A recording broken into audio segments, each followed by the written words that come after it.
How to connect Bluehost domain to Wix. At first, log into your Wix account.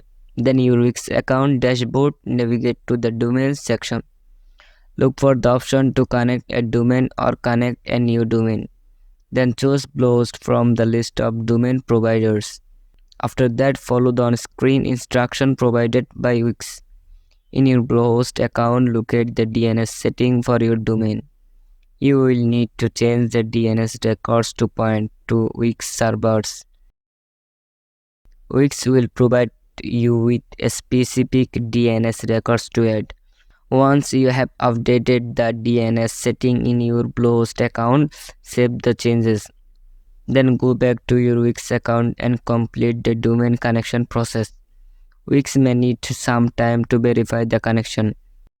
It may take some time for the changes to propagate across the internet. This process can take anywhere from a few minutes to 48 hours.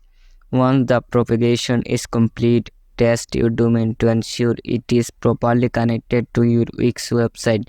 Thanks for watching.